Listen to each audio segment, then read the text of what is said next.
Caro, and welcome to the second episode of the Caropop Cast. This podcast is devoted to conversations with musicians, filmmakers, actors, chefs, and other creative people, and I'm especially excited to introduce this episode's guest. He's Bruce Thomas, the bassist for Elvis Costello and the Attractions. Bruce and Elvis had a falling out years ago, but when they worked together, they made a lot of my favorite music. They were a hot live band too. Bruce Thomas already was a veteran of the early 70s British rock band Quiver and had done much studio work when he answered an advert, as they say, for a bassist. He figured out that the artist was Elvis Costello. He learned all the songs on Costello's debut album, My Aim Is True, and got the gig by appearing to be such a fast learner. He also proved to be a stupendous bassist, striking a rare balance of melody, groove, creativity, and propulsion. Forming a peerless rhythm section with drummer Pete Thomas, no relation, Bruce created indelible bass lines while driving such songs as I Don't Want to Go to Chelsea and Pump It Up. His bass was often the lead instrument on perhaps my favorite Elvis Costello and the Attractions album, Get Happy, as he transformed such songs as B-Movie and Opportunity. His work, along with the rest of the band's, was even more ornate on 1982's wonderful Imperial Bedroom, recorded with Beatles engineer Jeff Emmerich. And although he and Costello weren't great fans of the more commercial-minded follow-up, Punch the Clock, Bruce Thomas made surprising, rewarding choices on what became Costello's first U.S. Top 40 hit, Every Day I Write the Book. The Attractions split after the ornery 1986 album Blood and Chocolate, a sleeper favorite of mine, and regrouped on some of 1994's Brutal Youth and all of 1996 All This Useless Beauty. I liked that last album more than Bruce Thomas did, and that was the end of the Attractions. Costello has been playing since with The Imposters, which is keyboardist Steve Naive and Pete Thomas from The Attractions, plus bassist Davey Farragher, who was in the original lineup of Cracker. They've had their moments, but it's not the same. Bruce Thomas is the author of The Big Wheel, fictionalized impressionistic account of life on the American road with Elvis Costello and the Attractions. The book pissed off Costello, who directed a song called How to Be Dumb at Bruce Thomas. Bruce also wrote Rough Notes, an insightful, entertaining actual memoir about his life as a musician. Bruce spoke with me from his home in England and was candid, insightful, and quite entertaining as we covered his work and career. We also discussed what megaband asked him to become its bassist and whether he and Costello have reconciled at last. Enjoy the conversation and then get out those Elvis Costello and the Attractions albums because you want to play them in order, loud. Welcome to the Caropop Cast, Bruce Thomas. It's such an honor to have you here. I really appreciate it. And this is great. So thanks for coming. Basically, when you're in the Attractions and when you're in any other band, who does, come up with those? Who owns those parts? Is that part of the publishing, or is that part of something? I don't know. I mean, as far as I know, or as far as it's worked, the guy that comes up with the chords and the lyrics has basically come up with the song. Anything else like bass parts and drum parts and keyboard parts and vocal harmonies and the rest probably constitutes arrangement. Having said that, some of the songs we've done have lent quite heavily on the bass part, and you would say, it's a bit like what is satisfaction without that guitar riff, right. Or so songs like Chelsea and things and Pump It Up are fairly musically defined by the riff. You couldn't really play them without the riffs. Absolutely. So there you go. We worked it out between us that we kind of, Elvis wrote the songs, but we were credited with turning the songs into records, as it were. So what was the dynamic and at the beginning, and then we can sort of get into how it changed, but when you started playing with him, and that was on this year's model, would he come in with just the song on like an acoustic guitar and you would work it out, or did he say to you sometimes, here's what I think the bass should sound like? Yeah, and I was usually left to it. I mean, we were all left to it, really. He'd come in with the chords and the words, and sometimes sometimes the tempo would. I mean, Chelsea was like a Kinks song. You know, it didn't have any of that kind of riffing going on. Right. That was just spontaneous. And we have done, when we got, I'm jumping ahead here, but when we got to Imperial Bedroom, we went away for a week to rehearse the songs. Then when we got in the studio, we completely changed the tempo and the genre on the spot, you know, to catch ourselves out, as it were. So, I mean, for instance, there's a song, Tears Before Bedtime, which sounded like a 6/8 ballad, like that John Lennon Starting Over song, if you remember that. You know, it was nothing like the sort of New Orleans type song that it became, but we would just make up a new arrangement on the spot kind of thing. Right, or Man Out of Time, which was this, you know, big screechy thing. That was a mad-sounding record, yeah. And then it became this sort of stately galleon, didn't it?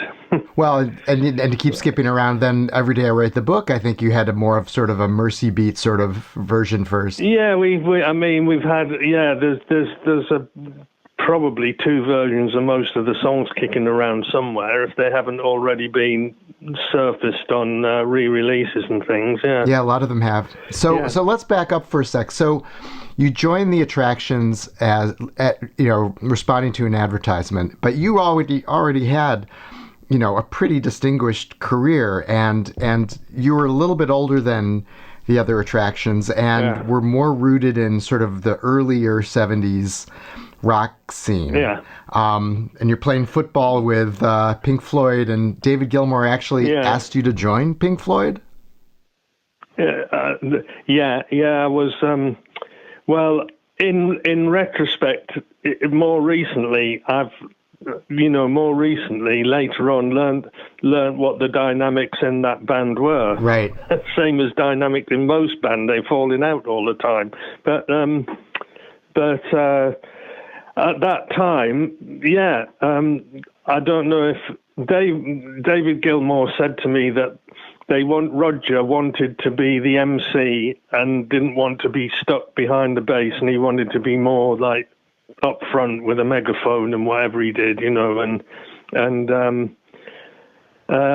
he always thought of it as his band, and Gilmour as a sort of, you know, recruit, just a guitar player. I think Roger Waters thought of himself as a mastermind, but that's by the by. David Gilmour said to me, "Would I like to play bass for Pink Floyd?" And I said, "Oh yeah, sure." I thought he was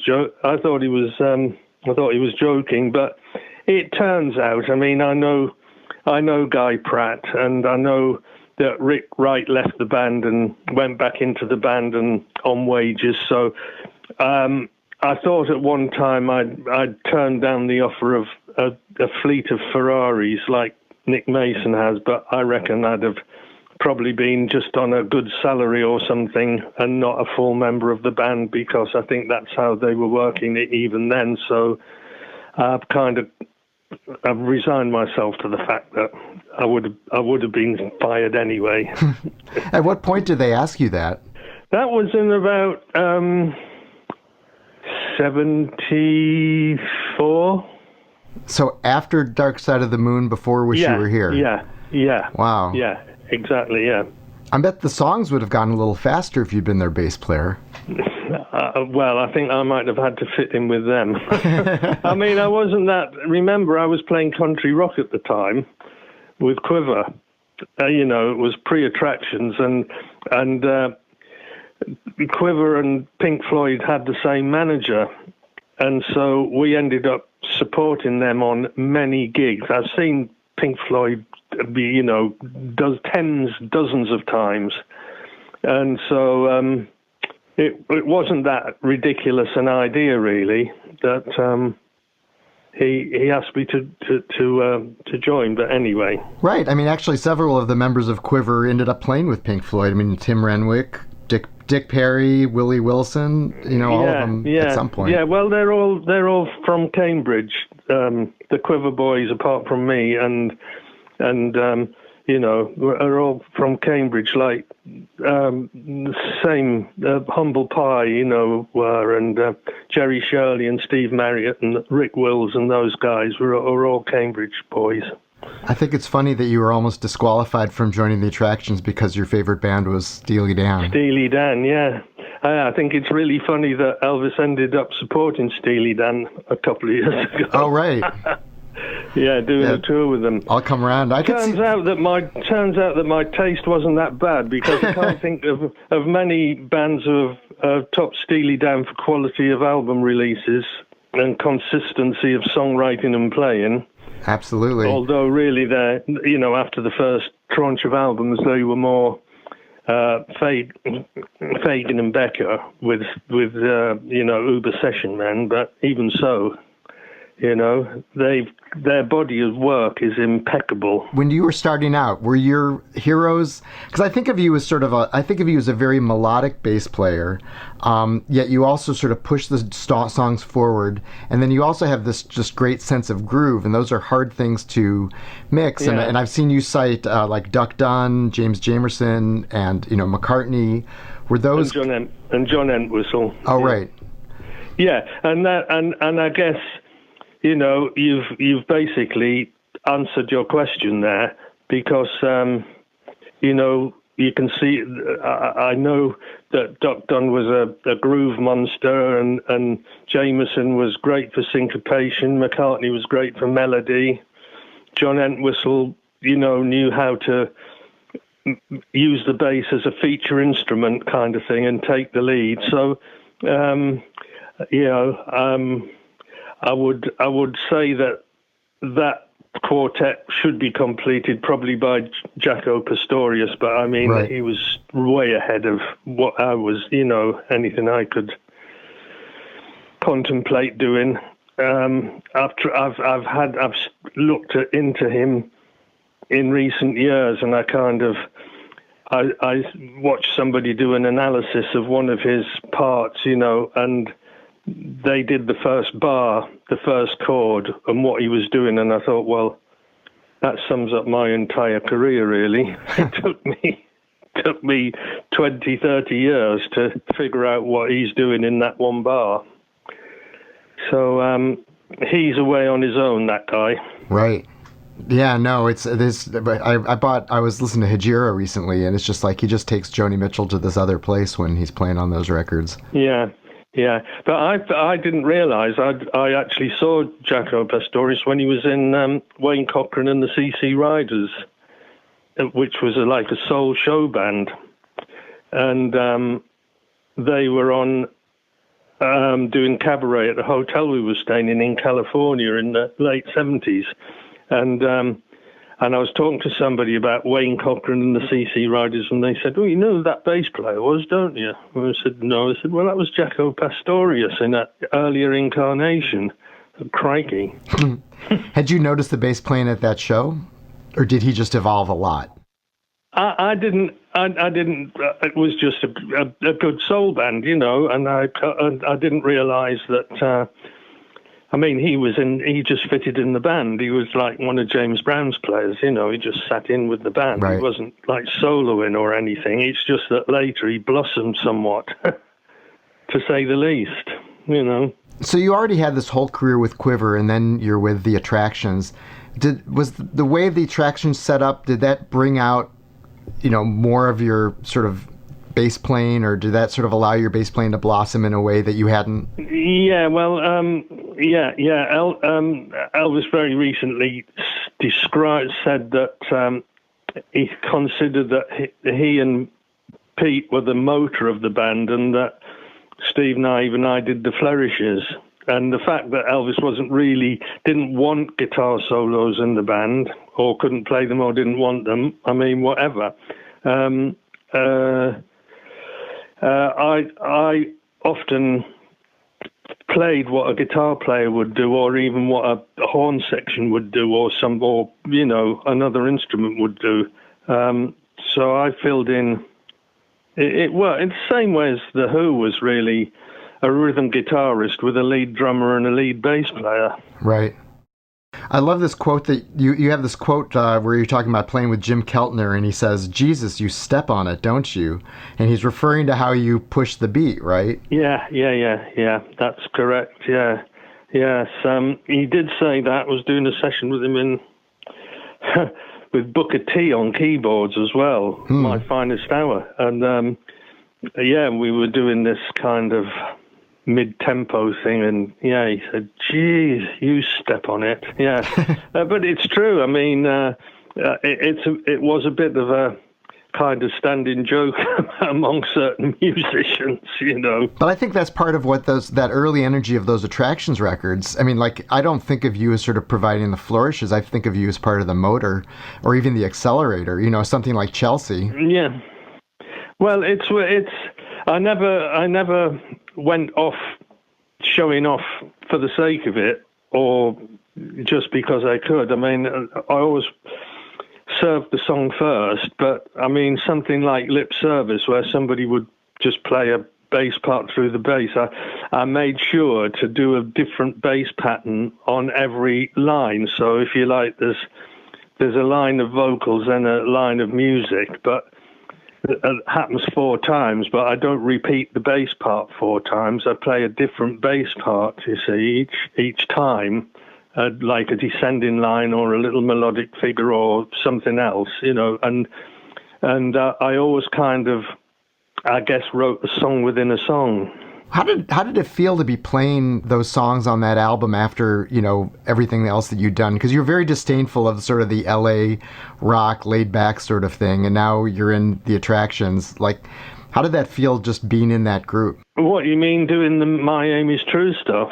Yeah, and this year's, because you were learning those songs, and then you're doing This Year's Model in the studio. Did you feel like, oh, you know, the weights have been taken off my legs or something? Well, I had the utmost respect for the backing band on the first album, Clover, because, I mean, when I was in Quiver, we would have aspired to be as good as Clover. Right. So even with the similarity of the name, maybe. But you know, they were a great band, absolutely. And you know from where they subsequently went on that they were. So I had no problem with that stuff. It's just that when we started doing our, you know, doing This Year's Model, that the sound just emerged. I mean, nobody sat down and say, this is what the Attractions are going to sound like. The bass is going to push the beat, blah, blah, you know, it's going to, there was a lot of, in my case, there was a lot of pent-up creativity. You know, it's the band I've been waiting for. I was sick of country rock and James Taylor and all that stuff. And I said, for crying out loud, you know, the early signs were bands like Dr. Feelgood, you know. In fact, the band I was trying to get in at the time that I joined the Attractions was just after Wilco Johnson left Dr. Feelgood, and I wanted to play with Wilco. I wanted to play short songs, fast R&B, you know, with a bit of energy. And, right. And anyway, Pete was thinking about the same thing, you know, and he was playing with a folk rock singer in America, and he came back thinking about Wilco Johnson's band and so forth. So you could say, in a way, that the approach of Dr. Feelgood was a model for the Attractions, you know, energetic 3-minute songs. Right, and you knew Elvis's songs at the time, because when you saw the advert, you thought, oh, I think I know who this is for. Yeah, I saw the advert and guessed it was for Elvis, and then you know, nearly everyone knows this story. I mean, I went out and bought the records and learnt them, and then went to the audition and pretended I was hearing for them for the first time, you know. Right. Amazing improviser.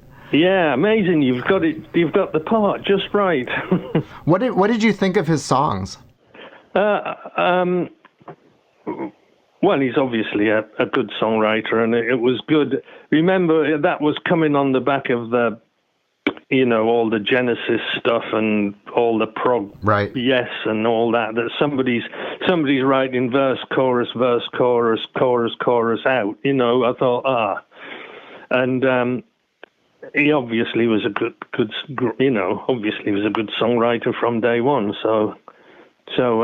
And we've all got this sort of intrinsic, absorbed musical vocabulary. We all know. I'm not going to try and play like Rick Wakeman's. What was the bass part on Six Wives of Henry VIII? Let me see. What was the bass part to Anne Boleyn? No, but you know what the bass part to You Really Got Me is like, or Can't Explain, or right. Any Beatles, Who, Kinks, Stones stuff. So that's where we were. This year's model was really almost a homage, if you like, to the British beat group boom. Right. I always thought of us as a beat group rather than a rock band. Right, with a very prominent keyboard instead of two guitars. Yeah. But then there were bands that had a prominent keyboard, like the Animals or something, weren't there? So absolutely. Yeah. Or Zombies, even. Or the Moody Blues, or the Spencer Davis, or so. So that was really the reference point for all that. Yeah. So just to fill in the gaps for anyone I would think if you've gotten this far, you probably know this, but this is for people who are listening. You had Pete Thomas playing the drums, who you had run into when he was a very young man, and then you had Steve Naive as the keyboardist, who I think you actually named, gave him his nom de plume. Yeah. And then obviously Elvis Costello playing guitars and giving you the directive, no solos. Yeah. At what point, was it right from the start where you thought, oh, this is like kind of a special band, or did it sort of take a while, and did you ever have doubts about it? We went away to rehearse. We went away for a week to rehearse in the country, as bands do, and then we had 7 days rehearsal, basically during which time we learned My Aim Is True and worked up the songs that became this year's model. So we then had a kind of an hour set, and we did a warm-up show at the Village Hall. We'd been rehearsing in Cornwall, and Jake Riviera, the manager, came down from London with a few of the stuff from the Stiff Records office and some of the locals from the local village.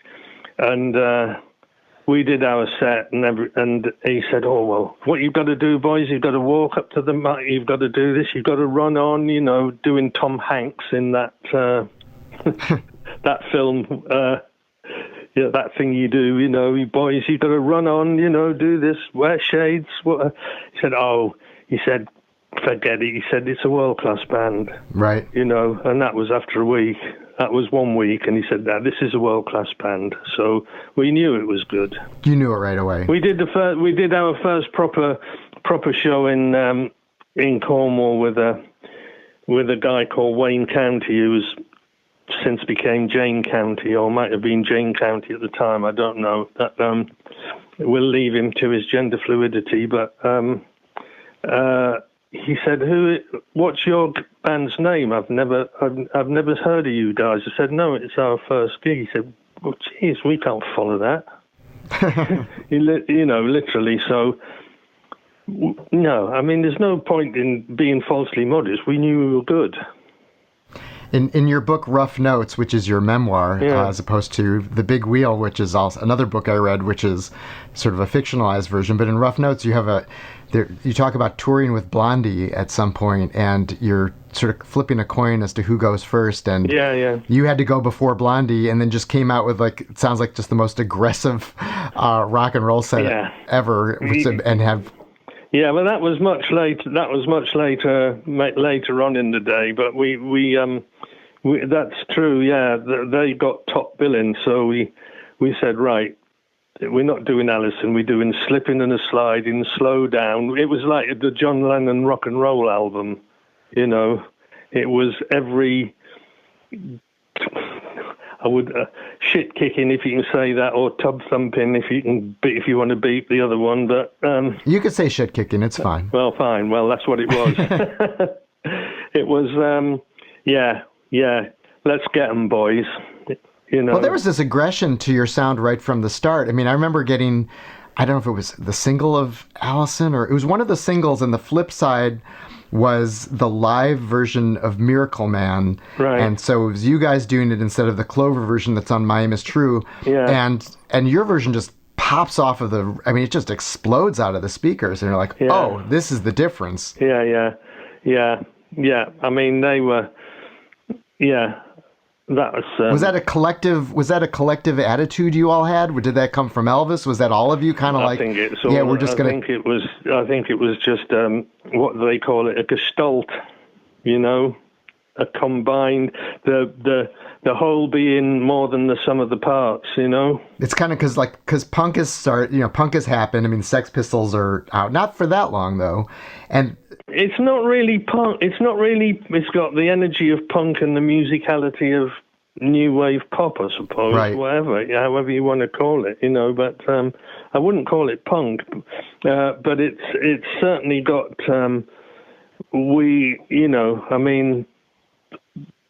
what bands were around at the time, like the Jam and things. I mean, they weren't exactly laid back, were they? No. Or the Clash. Yeah, but they were all kind of coming out of it, right? And they were sort of like that punk energy, but then mixing it with this musicality. I mean, the Buzzcocks as well, where people are like, oh, they're punk, and then you listen to like these pop songs. Yeah. Yeah, exactly. Yeah. But I think between that and just the sort of the attitude in the songs, there was really this. Again, it was a sort of aggressive sound, even with a keyboard, which you sort of thought of as, it was a different sound, but it just had this propulsion that, it just kind of cut through everything. I wouldn't have wanted to follow you guys on stage either. And then the gigs were even more intense. Yeah. It seemed to bother you when the gigs got longer, because I think you felt like they should just be like in and out and just, Yeah. I when the set started going towards 2 hours, and then 2.5 hours and border, then that we can blame Bruce Springsteen for that. The first time I saw you was on the Imperial Bedroom tour, and I could have gone and seen you on the Trust tour, and I always regretted not getting the ticket for that. But I think it was 37 songs. It was up at Alpine Valley in East Troy, Wisconsin, and it was 37 songs long. And I was like, oh my God, this is fantastic, because I was like soaking it in. Yeah. But yeah, you were probably getting worn out up there. Yeah, it was difficult at that point to think what to. I mean, I liked it when we only had one album out, and it was a 17-song set, and then it crept up to the mid-20s, and then when he got up to 40 songs, I was like, it was just my favorite analogy for that was, a tennis match with a tie break that goes to 29-27 isn't better than one that's just 5 sets, or the best football game isn't one that goes to extra time and penalty shootout. And, there's something to be said for leaving people wanting more. But at the same time, when you're on sort of 7 albums or whatever it was at that point, what do you leave out? We've had words about that before in the past. I mean, I've made my point,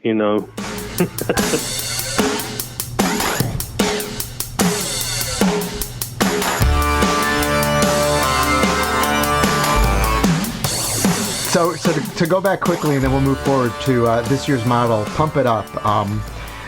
It's funny because now there's a Spanish language version of this year's model coming out. That's correct. Yeah, there's a Spanish language version of this year's model apparently. Right. Pump It Up's just the first single. The album's out in September. I've heard it. I've got a copy of it. I mean, to be fair, it's not bad. I'm still not quite sure why he's done it, other than to top up his pension pot after not gigging for a year and a half. But it's nothing to be embarrassed about. Put it that way. It actually sounds good. The playing's still good, and the singers do it with a degree of sincerity and passion, and it kind of works. And the remix is interesting because certain things improved, like the drum sound and the bass drums a lot louder, so you can hear the bass and bass drum, in sync a lot better, you know. So it sounds more like a rock band than a beat group, put it that way. Yeah, the Pump It Up, I mean, it sounds like Pump It Up in Spanish. It's like basically, it's still your performance, and it's, you know, it's, and then it also, the run out is longer, so you get to hear it, you know, a little bit longer, which is fun, instead of having it fade a little earlier, just a little more of the raucous kind of two guitar thing going on. Yeah, because it's Mick Jones of the Clash playing the second guitar on that. And so yeah, it's okay. They kept the hook, the chorus is in English, you know, right, and just the verses in Spanish. So it wouldn't work if the chorus hook, you know, Pump It Up or whatever, Hand in Hand or what was translated. But by and large, I think some of them are actually come out better.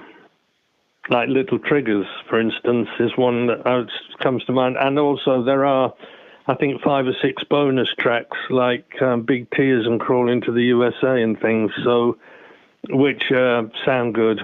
So it's probably for Spanish-speaking people, South Americans, completists, and whatever, you know. Right. Anyone who wants to hear this here's model in Spanish. Well, and I think that so much of the music industry now is sort of, here's something you love, and here's an opportunity to listen to it with fresh ears, whether it's the new 180-gram half-speed mastered vinyl version of it, or the alternate takes of the songs, or the songs in Spanish. So here you go. You love this year's model. Here's a new version of it for you. I'm just waiting for the Lithuanian version of Imperial Bedroom. There you go. Do you have distinct memories of coming up with a bass line for Pump It Up, by the way? It's not an intellectual thing. It's a felt thing. You know, it's like, it's like you move the furniture around in a room till it looks right. You know, you shift the notes around that you're playing until they sound right. But on later analysis, I thought, well, that riff is actually the riff to The Price of Love by the Everly Brothers, which we did as a cover. But it's the notes of You've Got to Lose by Richard Hell and the Voidoids, who were our support band. And then there's a couple of beats gap where I thought, well, you can't have a one bar phrase. It's got to be 2 bars. So I stuck in the best bass riff of all time, which is You Really Got Me. So it's going the notes of one, the timing of another, and a bit of another riff thrown in. So it's a hybrid of 3 riffs. But I didn't sit down and think, what shall I play to this song? I know I've got a good idea. You know, it's later on. I think, oh, that's what I did, is it? You know. I think about how the bass sort of shapes so many of these, you know, recordings that we really love. Like like the Beatles Come Together. I think that people think of this as the sort of quintessential John song, but you know, it's kind of this You Can't Catch Me Chuck Berry thing going on until you get Paul coming in with that bass line and that Ringo drum that goes with it, and then Paul's sort of swampy keyboard thing, and that's sort of what turns it into what we think of as Come Together.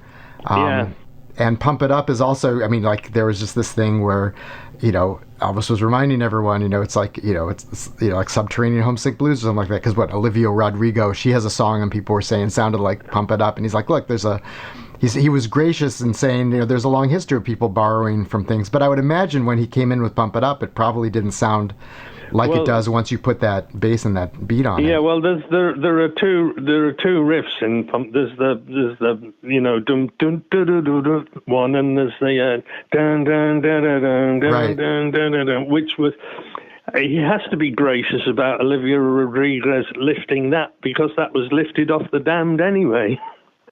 that riff was on a Damned record, so that was already borrowed by the time we got it.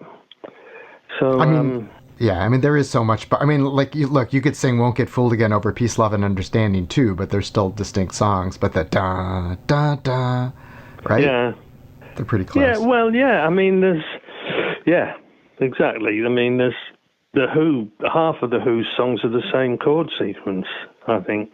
you know.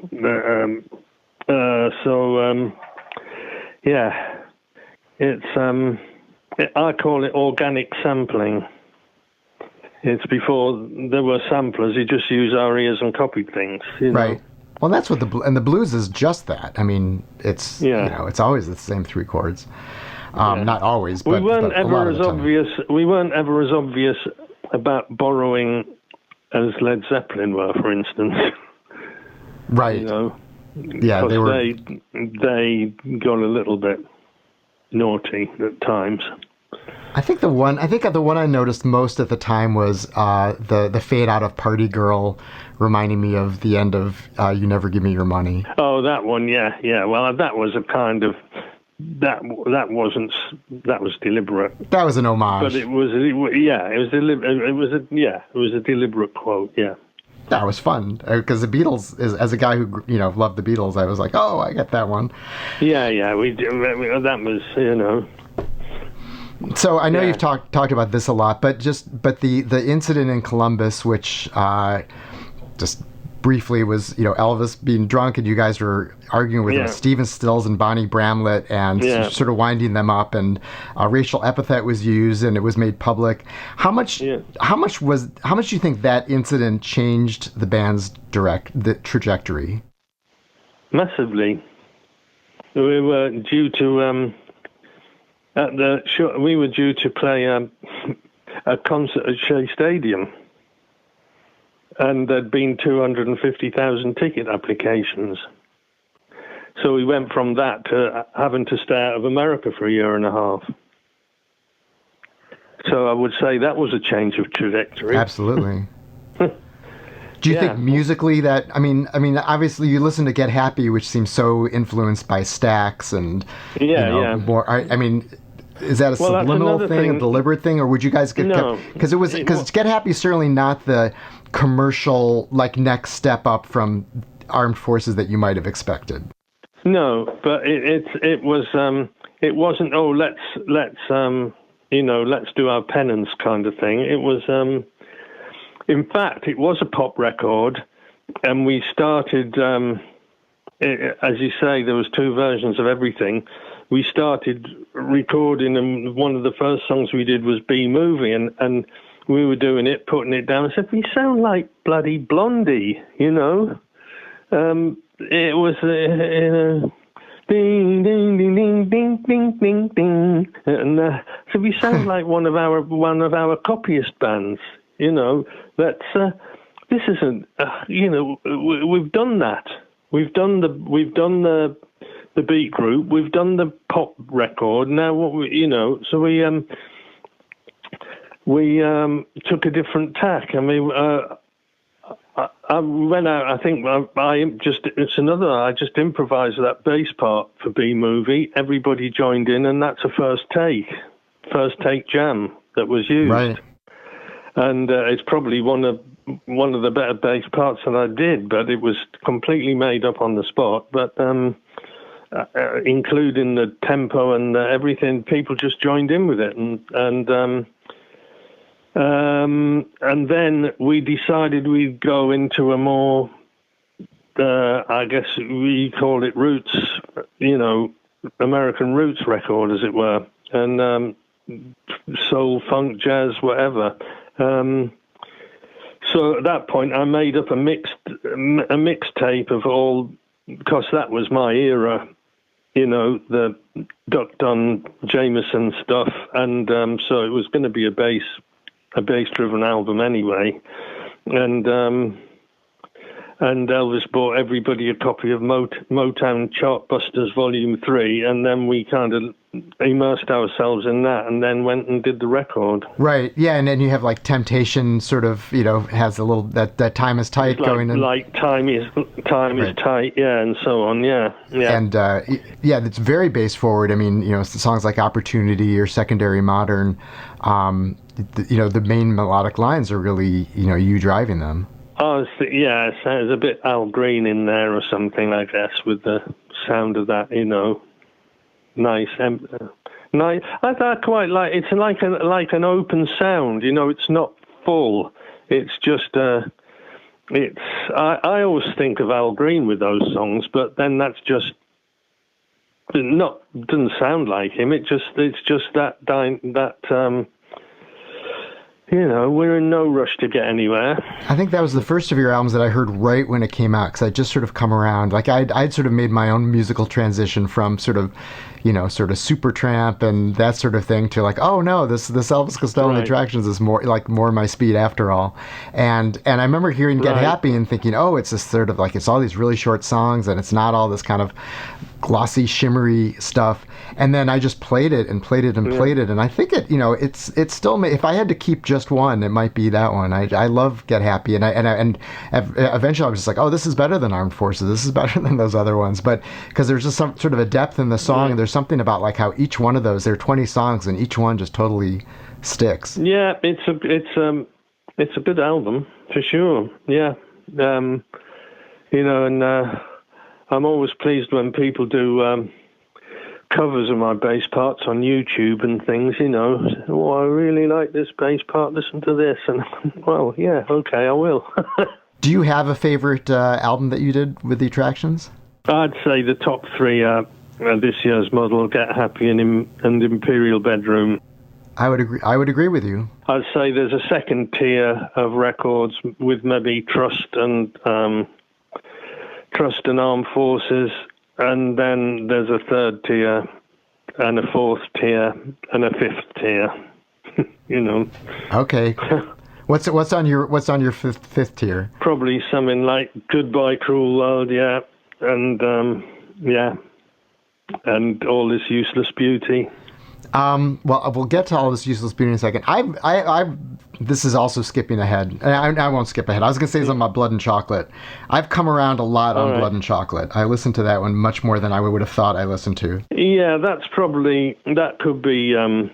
could be kind of third tier with Armed Forces, Yeah, there's something about that record that I just come back to, and it's again, some music is a funny thing where there's sort of like you're the ones that hit you right away. I mean, Punch the Clock, the first time I heard it, I really enjoyed it, but I also felt like I got it. It wasn't like the 100th listen of Punch the Clock, I wasn't finding new stuff. Yeah, exactly. Yeah, exactly. But Blood and Chocolate, some guy wanted to was doing a book about it, and I went to meet him, and we sat down, and he said, right, so, start talking. And I said, I can't remember what tracks are on it. What was on Blood and Chocolate? And he started telling me, oh, yeah. I said, oh. That's funny. I said, I'm afraid I've got you here under false pretenses. I can't remember, except that it was all done in one room live, at stage volume with no separation or anything, so nothing could be mixed.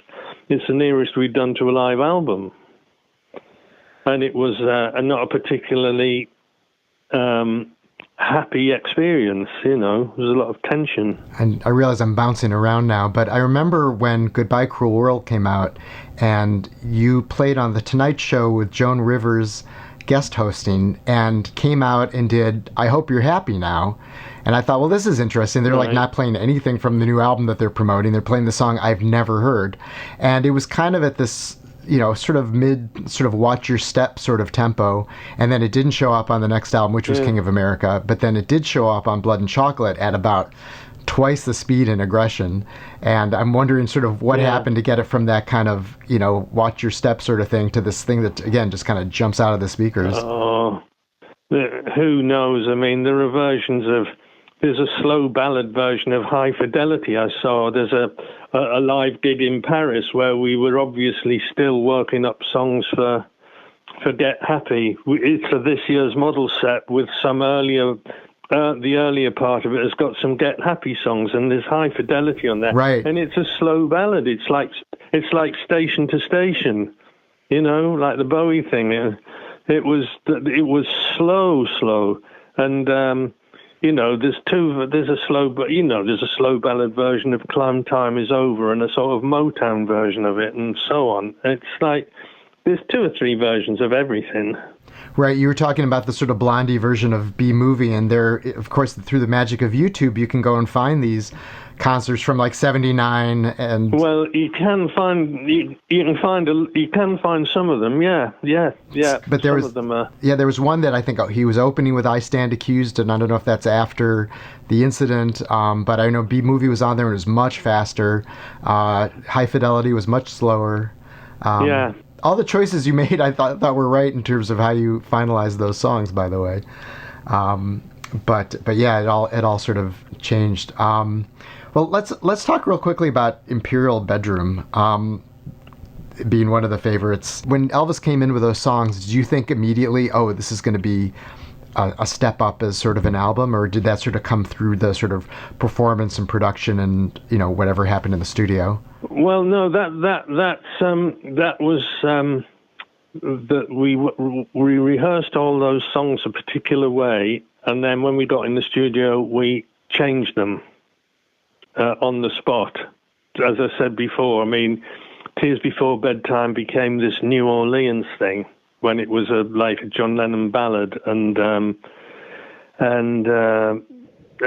you said, Man Out of Time, which was a sort of almost a full-on, I don't know what you'd call it, mad song, became this kind of stately ballad, and so on. And you probably know that if you've read my book, you'll know the story Beyond Belief.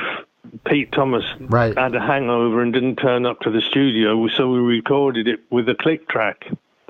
So, which is why there's no real bass is just marking time till the end, and it's just the music's just punctuating the chord changes. And when Pete eventually turned up, started to put those headphones on, put the drums on, you get one shot of this.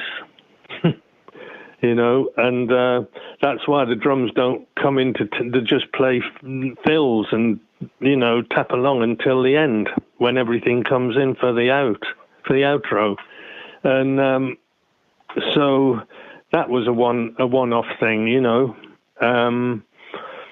but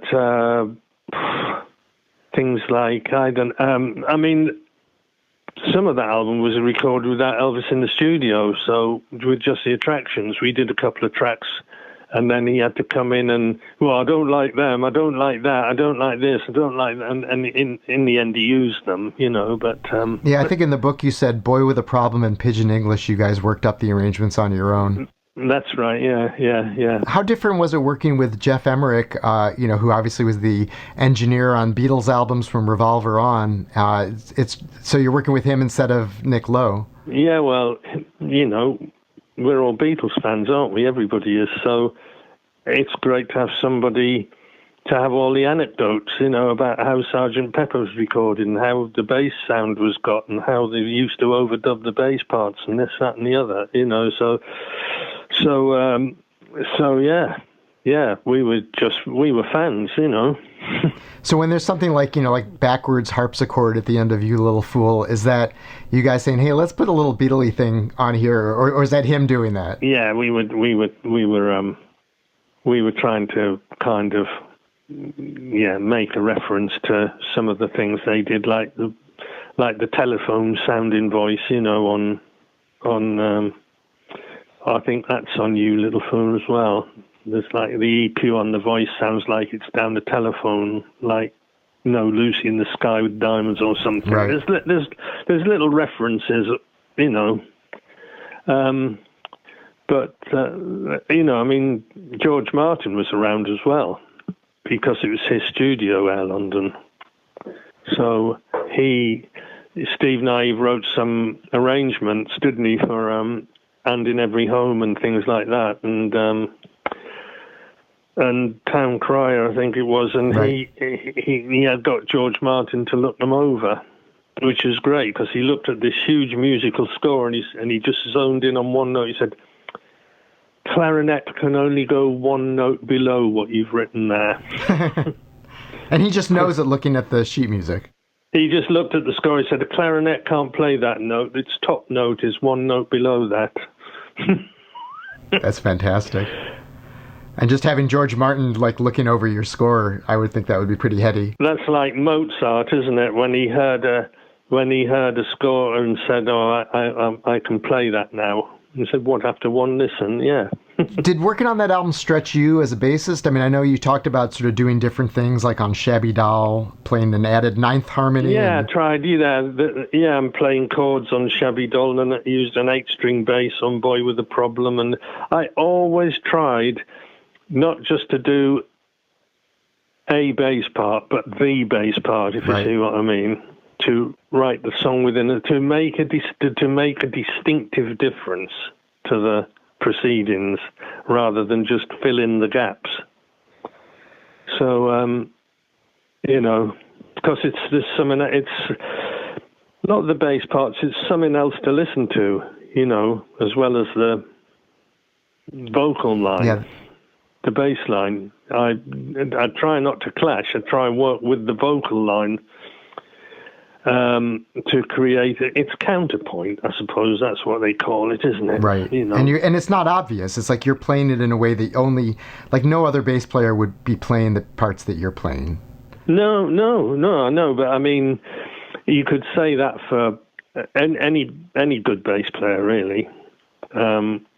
But I know what you mean, yeah. Yeah, well, there's just, you have this, just, again, this melodic sense, but also it's just kind of going in different ways, and it's sort of, it's a tricky balance of, you're not drawing attention to yourself at the expense of the song, but you're playing parts that you notice in the song. So you notice the bass in Shabby Doll or, The Loved Ones or something like that, where it's just a very, totally infectious kind of bass part that's sort of moving all around, but is also driving the song forward at the same time. And you don't think, oh, this is like a bass virtuoso performance where you're just listening to a bass solo. No, exactly. It's serving the song still, and that's the tricky thing.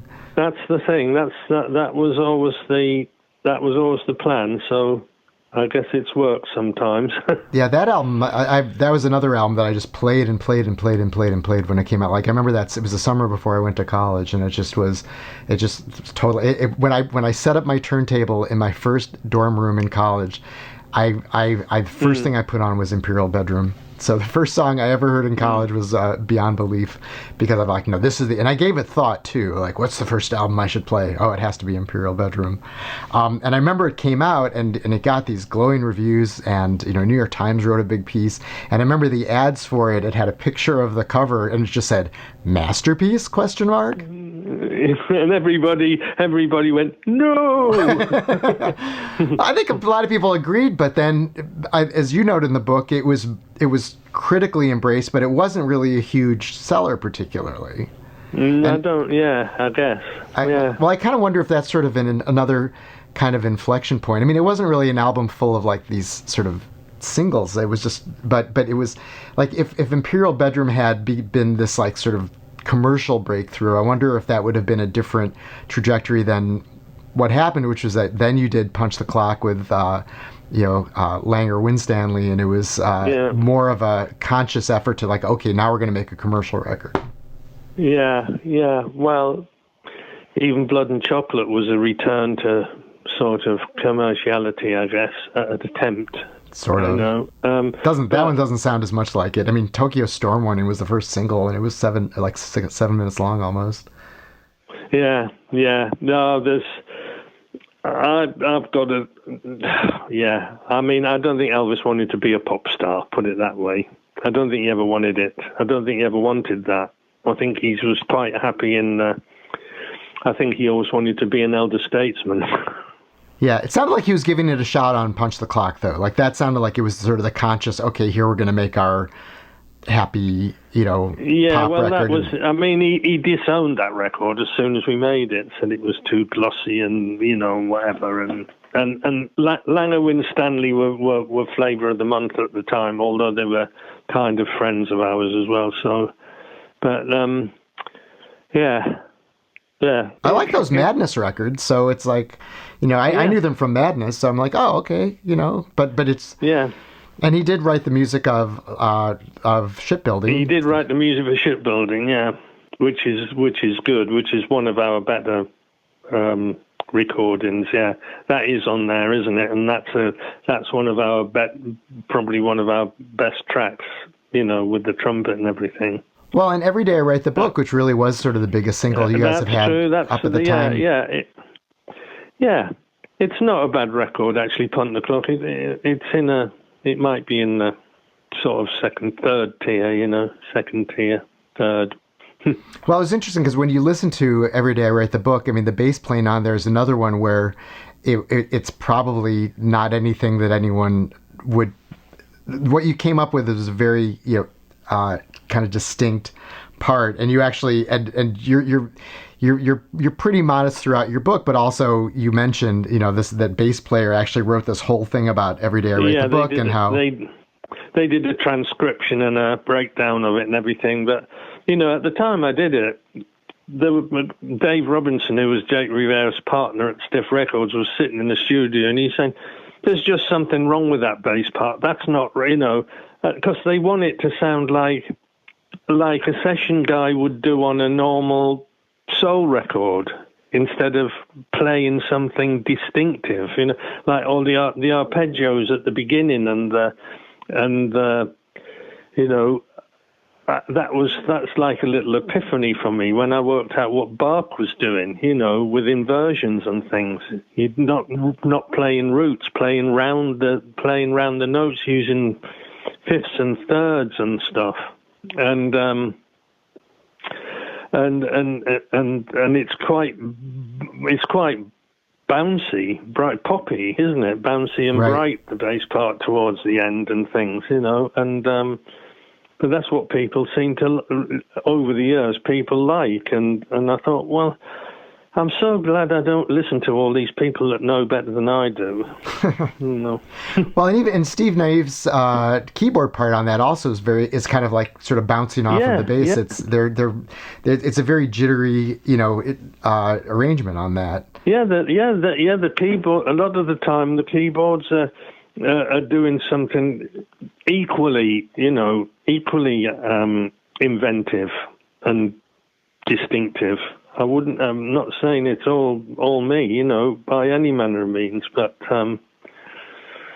yeah.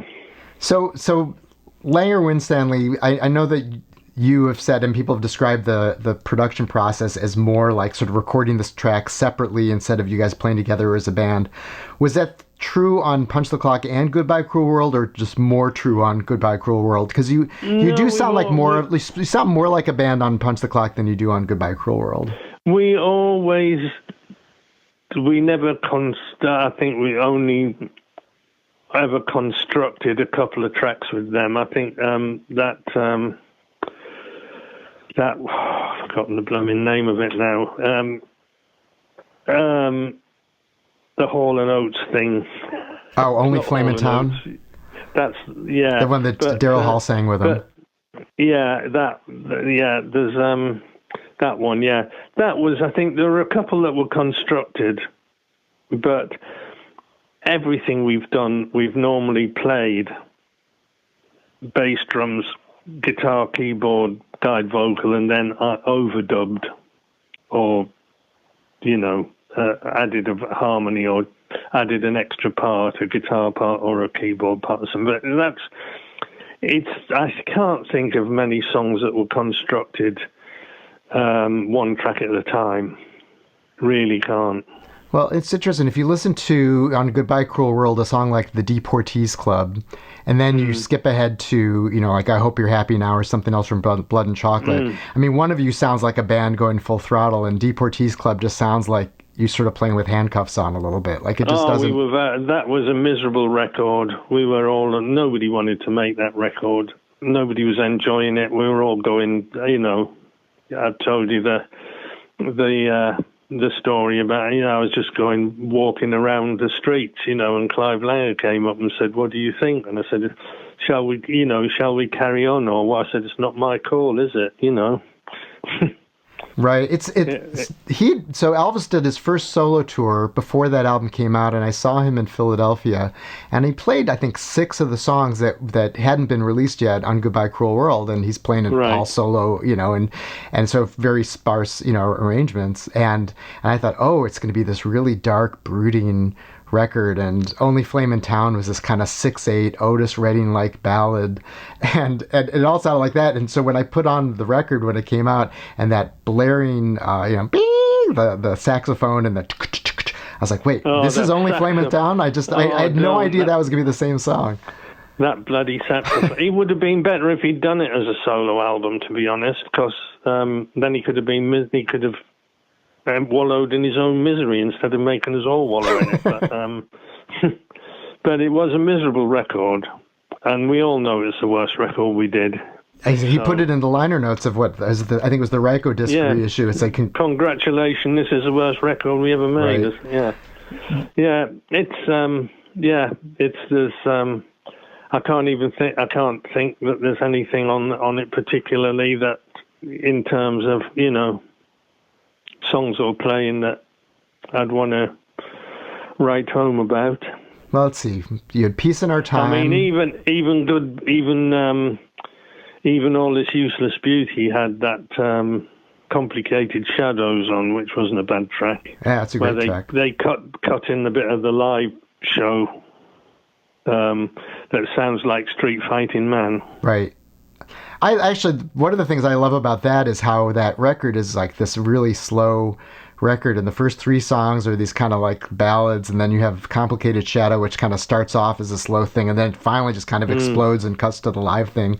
And that's a great moment. The thing that I wanted to have happen is that then I wanted the next song to be fast, and the next song to be fast, and like there was sort of like a build up, and then it kind of retreats back into this ballad record. No, that album has got one good moment on it, and that's what you get. I like more of it than you do, I think, but But yeah, we'll come back to that one. Well, so after Goodbye Cruel World, he went and did King of America, and that was. I'm wondering about the thing with King of America is that on one hand, I feel like he, after having too much of the sort of synthy stuff going on, it's much more sort of a songwriting record. Yeah, well, we only played on one track. You're just on Suit of Lights. Yeah. Were you like on hold there, or like what was? There were 2 bands sitting around in the studio in different rooms. Right, and so we were like the Jilted Bride, or we were like we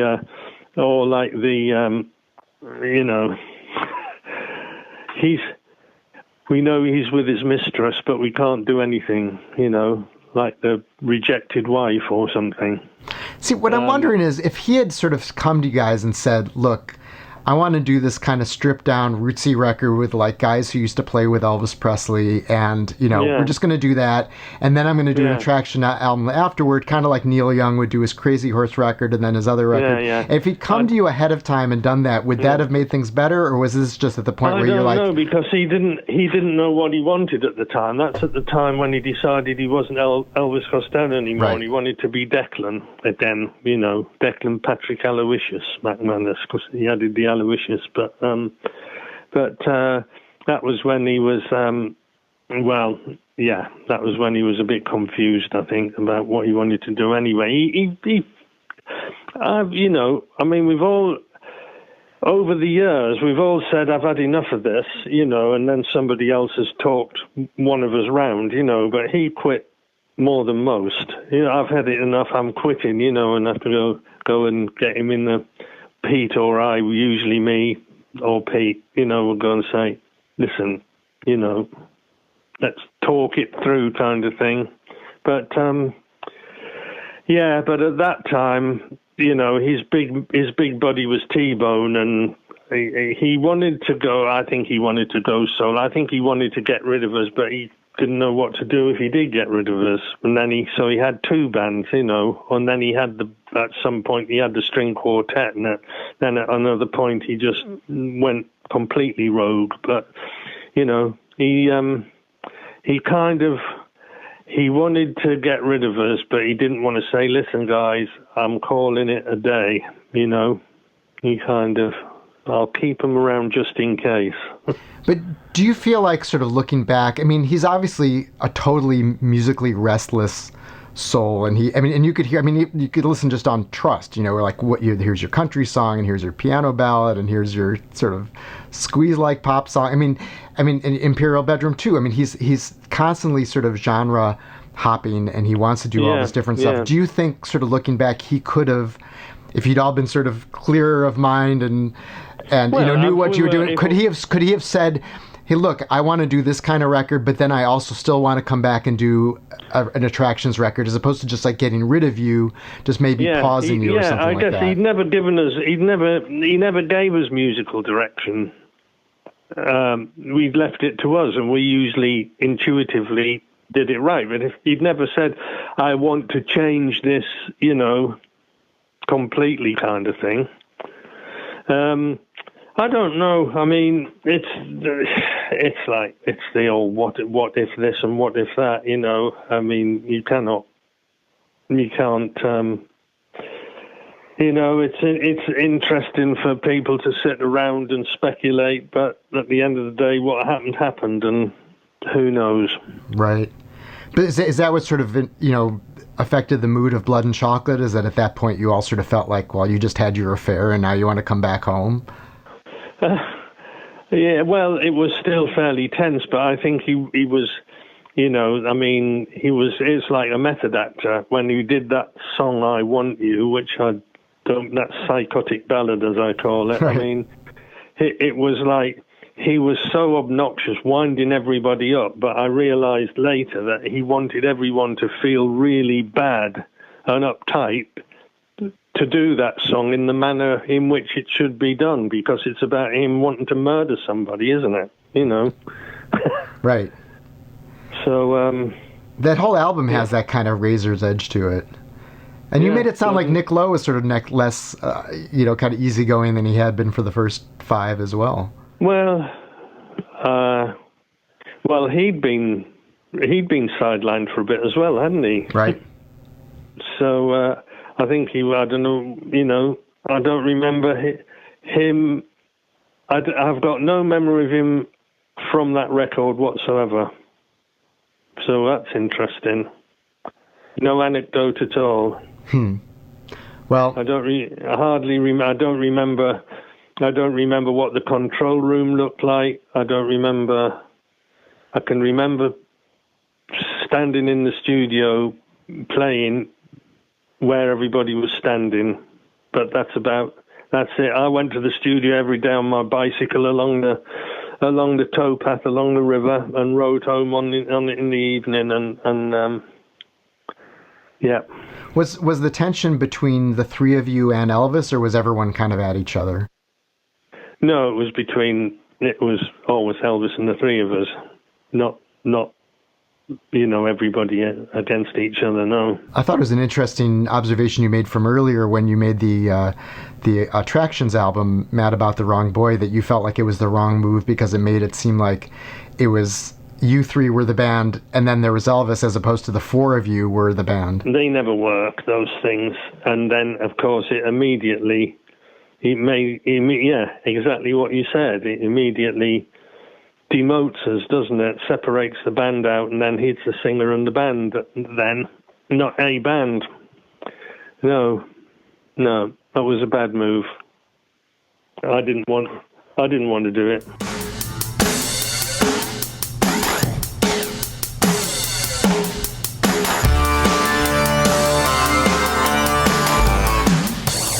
So at some point afterward, you wrote The Big Wheel, and I finally read it last year at some point. I'd always heard about it, and I finally chased down a copy of it. And it's a very impressionistic, book about sort of what it's like to be on tour in America with this band, and nobody's identified by name. It's a novel, but I was expecting it to be this kind of scorched earth sort of thing that made, Elvis look really bad, and I thought he looked fine. I was like, it was much more of a sort of an artful piece of work than I expected, and not like except for, the fact that, the singer is writing songs all the time, which I would expect. Oh, it's not like Harry writing about the Queen. No, it is. I mean, there are so many rock memoirs that are. It's not a Harry and Meghan job. No, Yeah. it was. But then again, the idea that I got sacked from the attractions for writing The Big Wheel was only ever a myth anyway. That largely made up by me to generate some notoriety for the book and get people to buy it. But no, the story in Rough Notes is more accurate. You know that. That we. I fell out with him because I thought he was treating Steve Naive rather badly when Steve was obviously having a breakdown, basically, not to put too fine a point on it. And I thought he was not helping the situation. And I mean, Steve Naive came out of rehab to do a gig at the Albert Hall, and then Elvis was kind of baiting him on stage, and I thought, this is not good, you know. And Steve Naive was the one who actually confronted Elvis in public about winding down the attractions at a gig, you know, in a bar, in a theatre bar. So I'm not really the heavyweight of the piece that some people might think, or the cause of the discord, and you know, that ensued. But I never gave anybody a clear explanation of it till I wrote Rough Notes, and obviously now I do interviews. I've set the record straight, but the band that fizzled out and fell apart, you know, due to it's not one specific thing. It's the Kingdom America thing and various. It's obvious the sell-by date had been reached, and then he went off and did Spike and other things, and then, you know, it was Mitchell Froom that engineered a reformation of the band for a couple of albums and a couple of world tours and things before it all went belly up again. Do you feel like of the four of you and Elvis maybe had sort of the most in common? I mean, the two of you were rooming together when you're touring. It seems like you both have kind of similar sort of, like, you're both very well read, and I'm not that the other ones aren't, I don't know. Yeah. We were, people forget what we were, you know, I saw more of him than I did of the woman I married, and same for him, obviously, but, yeah, we were gigging together, rooming together, and we still went out to lunch together. He used to come around my apartment and stay the night and things, you know. And yeah, I mean, we never went on holiday together, but we were fairly, fairly close-knit unit. And then I've actually just written another volume of memoirs, which is not musical. It's about all the stuff I did in between, which I find more interesting anyway.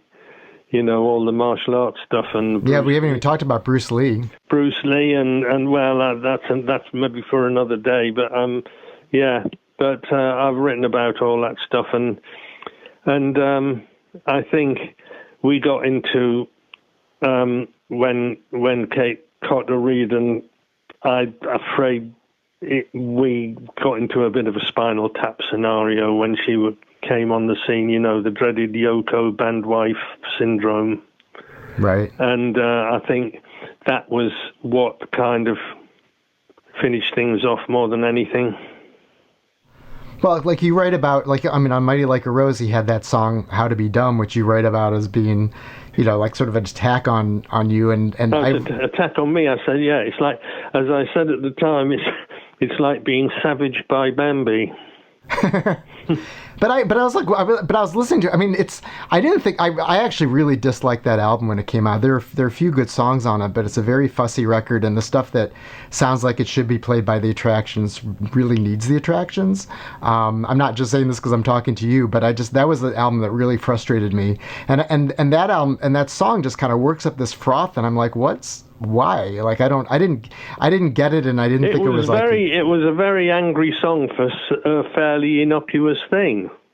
I mean, it was like, it's the same as I Hope You're Happy Now, who I'm not still to this day, not sure who that's an attack on. I think it might be Prince. Prince? Yeah, I don't know. I don't know who that's referring to, but why was he mad at Prince? I have no idea. It might have been. I don't know. I've just always had that feeling, but you just thought, oh, I think this is about Prince. But yeah, I don't know why. I don't know why. I know Prince later prevented him from covering Pop Life on records. Supposedly. Oh, I don't know. It might be somebody. You know. But how to be dumb? I mean, it's like, and is working himself up into a real paddy. You know, it's not really. It's not. It's like taking a sledgehammer to crack a nut, isn't it, or whatever they say? Yeah. Yeah, it's anyway. There it is, and we you know, people still cite that as this terrible fall breakup on YouTube. And do you know they fell and listened to this? I said, we did 2 albums and 3 world tours after that, mate. We're not carrying that. You know, you're the one that's. I spoke to Elvis not long ago. I spoke to him a couple of weeks ago over the Spanish Model project. No, I didn't speak to him. We emailed each other, and I spoke to Pete Thomas. You know. And we couldn't have been more cordial. So you and Elvis are cordial with each other now. We had a very pleasant exchange of emails the other day. Taken a while to get there, but yeah. Was there one point recently where someone broke the ice? Because it sounded like you were pretty, estranged for a while. Oh, we've been estranged for, I don't know, years, 20 decades. But no, it was the Spanish Model thing, wasn't it? Because I obviously a contributor to it, and so I was talking to Pete, and then Elvis sent his regards, and then I sent a message to Elvis, and then he got in touch and said, "Oh, thanks very much for that," and then we had a little chat, and That's nice. And I won't tell you what about. A lot of it was actually quite personal, but it was, it's fine. Well, that makes me feel better about the world.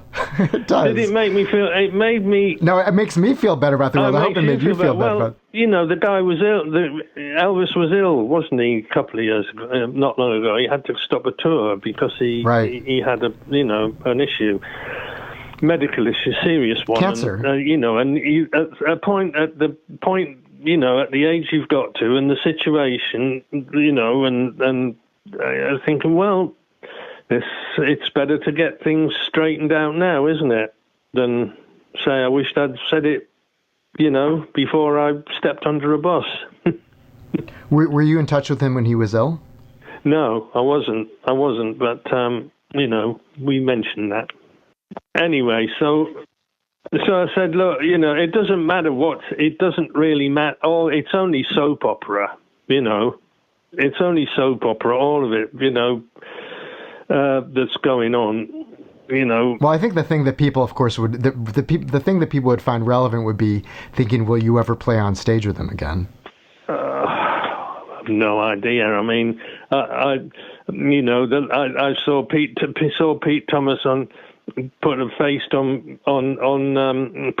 up on Facebook recently, and I said, stop posting all that commie bullshit and go and sort out an advance for the record, because he was a big Bernie Sanders fan. So anyway, don't bring politics into it, otherwise we open a new can of worms, don't we? All right, I'll steer clear of that. But so when you came back to do Brutal Youth, was that Mitchell Froom calling you, or did Elvis call you? Like, how did that? Because it seems like they were already recording so Nick Lowe was already recording bass parts for that record, and then they brought you in. He was doing bass. Mitchell very kindly let me use his house in Los Angeles after he moved to New York when he married Susan Vega. So I was ensconced in Mitchell's house as a sort of housekeeper while it was on the market. I was keeping it tidy, and there were people in fixing things and whatever. So I was there, and he did the, if he rang you, would you talk to him? To both of us, and we both said yes. So eventually, I got a call from Elvis about finishing, basically to finish off the bass parts that Nick Lowe was finding tricky. So at the time, there'd just been a massive earthquake in LA, and the minute I picked the phone up to speak to Elvis, there was an aftershock. So you won't believe it, but the whole room, the earth is moving. So anyway, so I went back and finished that album off, and then we started touring again, and it was. It worked really well for a couple of years. Well, and you're on kind of the best songs too, or a bunch of them. I mean, and when you guys are playing 13 Steps Lead Down, there's definitely that feeling of you haven't missed any sort of beat from being away, because that's just totally clicked in. Yeah, there was a couple of. I mean, we did a song on that record where there's a gap, and then everybody comes in and hits the note. And Mitchell Froome just jumped and said, "Oh, that's a band that's played together for years. It's just boom, all hitting the same note." But there's a couple of good shows from that era on Letterman, right. I think, from '95, where we do Kind of Murder or 13 Steps, and it sounds pretty, and it sounds, a man out of time, sounds fine. Sounds like a good band, all sounds hunky-dunky, and Jules Holland and things. So fortunately, these things are on YouTube. Now, do you think if Elvis had decided to follow that album up with like a, flat-out rock record instead of doing this sort of 60s style ballads thing with his voice way up front and all of you sort of pushed back, that might have worked, or was it just personal stuff? I feared the worst when he said, "I'm going to have the voice really up front." And I mean, I was once walking to somewhere where that record was being played, and usually you hear the bass drum first, don't you? And the bass, when you're hearing music from a distance. But I thought, what the hell's that foghorn going on? The voice was louder than anything. And I said to Pete, you've probably seen it in the book anyway, but I said, "Oh, looks like we're going to be a karaoke machine, It's not going to be an album with music. It's just going to be a smear of music for the voice to blare over." And it kind of was.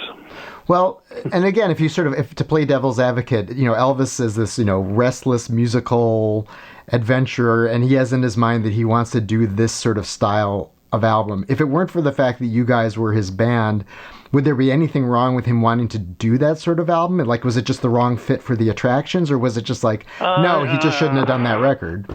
I don't know. I mean, I think at that time it was just wearing out again. There was the dynamic. I've said the sort of Spinal Tap dynamic was going on as well. I mean. So yeah, I don't like that record at all. And he was doing, oh dear me, there was all these playing the song. We hadn't even rehearsed them. We were playing on stage in New York with chord charts and things, and he hated. It was God give me strength. He wouldn't. I said, "Oh, go and get another. Go and get another bass player then. If you, whatever. It's that.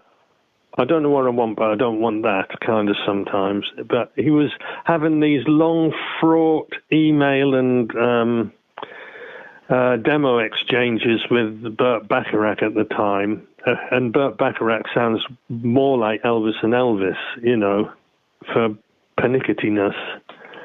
There's the famous story of how he drove Cilla Black to tears doing Anyone Who Had a Heart, or wasn't there? So I imagine the two of them together was a team from hell. Yeah, and so God Give Me Strength he did that for that movie that was coming out around then. But and then All This Useless Beauty has kind of these Bacharach-like ballads on it. So I don't know whether that was all sort of tied together in his mind. I don't know. I don't know. I mean, at that point, he wasn't. I mean, he'd done the string quartet thing. He was, it was the. I've got the Nigerian nose flute ensemble in next week, and the Icelandic, steel drum band, and whatever. So, why do you think it is that ultimately, sort of Pete and Steve sort of stayed in the fold, and it was just too much for you? Because I think with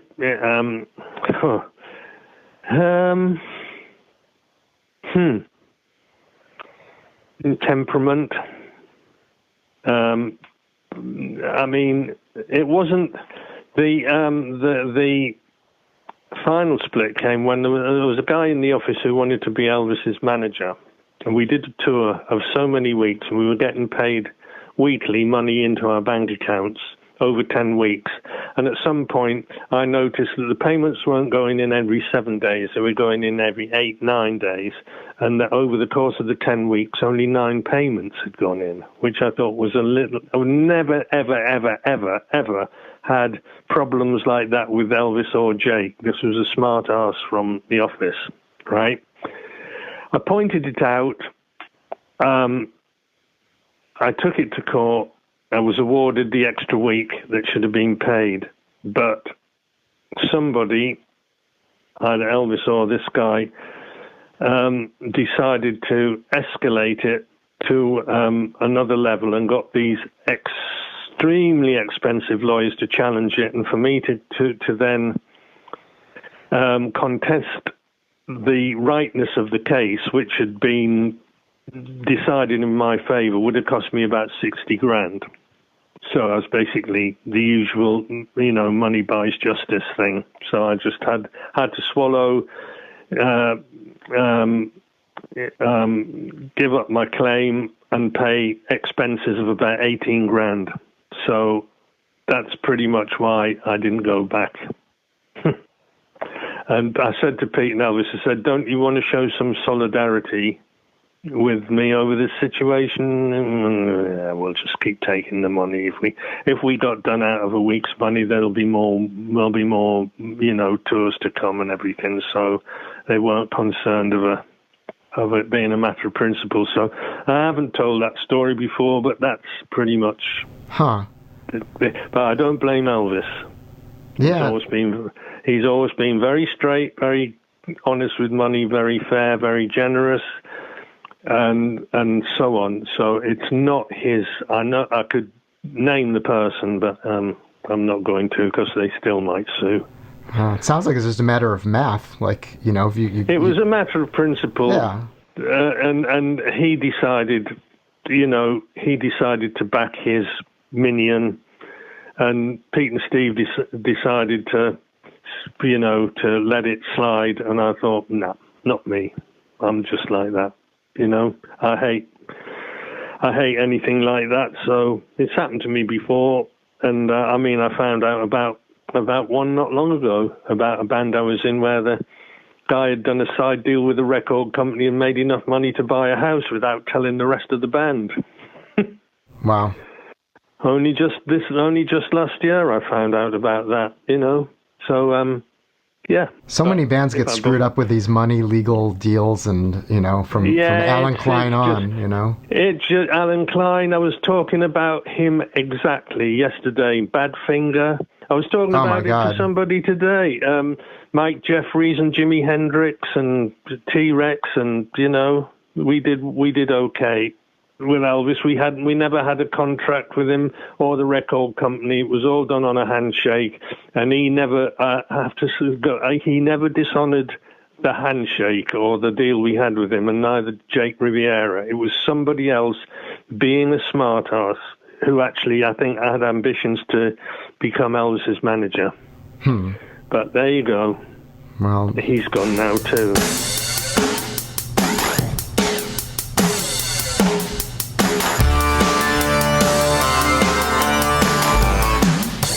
So are you playing these days?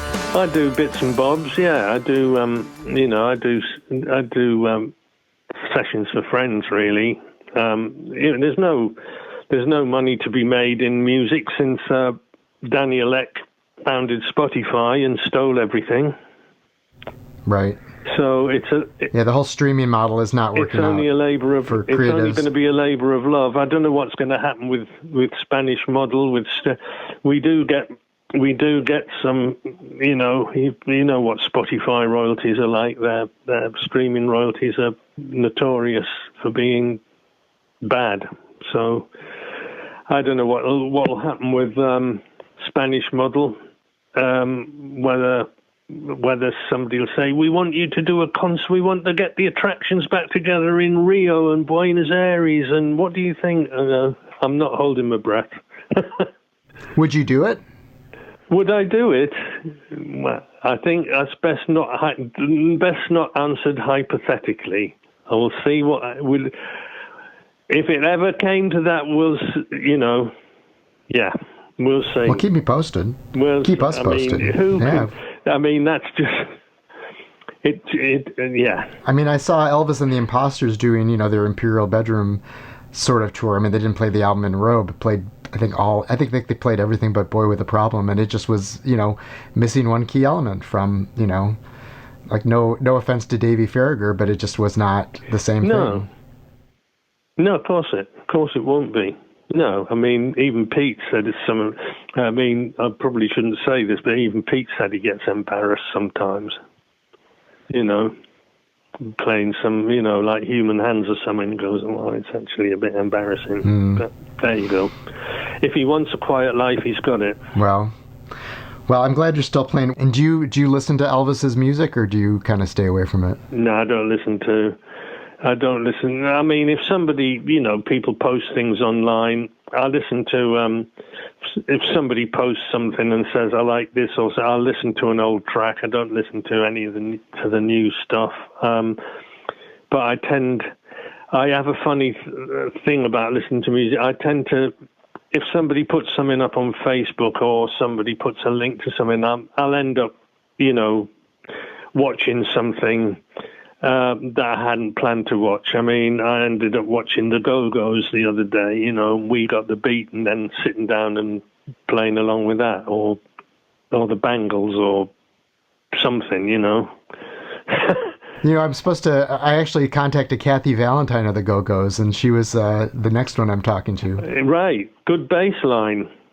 I will tell her you say that. We Got the Beat. Absolutely. Good bass line. I'd be as happy to have played that as Pump It Up, honestly.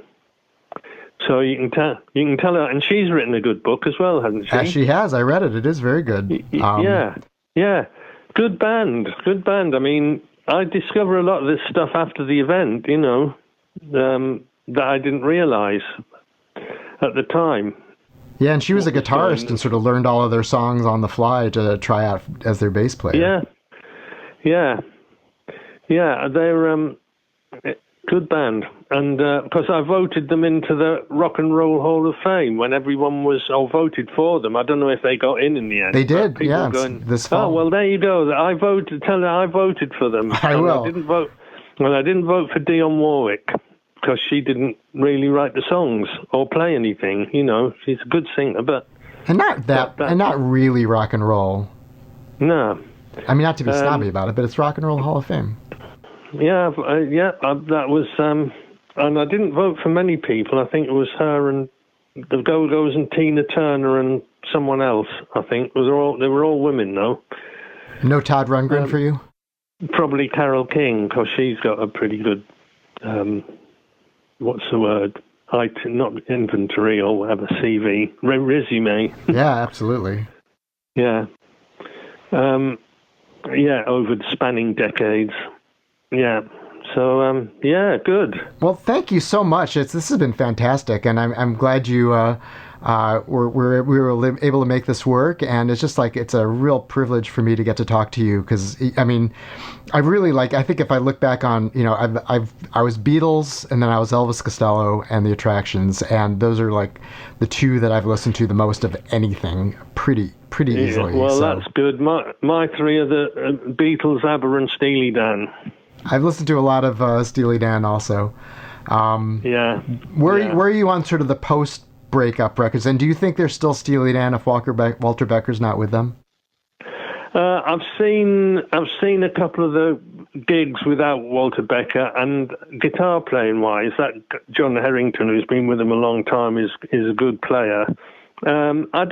Obviously they've lost something, but I'm glad he didn't, I'm glad he saw fit to carry on. Right. I mean, they're always watchable, their gigs, and I can't even think of you'd be hard pushed to find a bad Steely Dan track. I've never found one that I can't listen to. Did you ever volunteer to become one of their bassists? I don't know. I don't think I'm technically good enough to play with Steely Dan. Actually, I don't think I've got the chops. They're but the jazz chops, But that's overrated. Well, yeah, you have the feel. Yeah, I don't know. I'd consider that the ultimate accolade, actually, being asked to play with Steely Dan. But the band I did want to replace John Entwistle instead of Pino Palladino, who and I think I'd have done a better job to be honest. But there we are. Did you contact Townsend about that? I let it be known that I was, but then again, probably 1,000 other bass players probably did. They should have chosen you. I'm biased, but absolutely, that would have been fun. I should have done it, but there we are. But he's a safe pair of hands. Well, they went another direction, didn't they? He got extra guitar players and keyboard players, and so it's another thing now. He said Pete Townsend said everybody wanted him to carry on like they were and die on stage, and he's kind of another one who's opted for a quiet life, but who can blame him? Well, yeah, it seems like he and Roger Daltrey aren't even on the same continent when they're working together at this point. Yeah, there's they're not the same, I mean, I'd rather remember the Who from the 70s, when they were the best band in the world. Right. Yeah, and they're an interesting template for you guys too, because it is that best rock band, best live band, best rock band. Yeah. Great. No doubt. Well, we'll do another one on Bruce Lee and martial arts sometime. Thank you so much, Bruce Thomas. Thank you so much for being on the Caro Popcast, and we'll talk to you again soon and hear you in the meantime sooner than that. All right. Happy days. Cheers.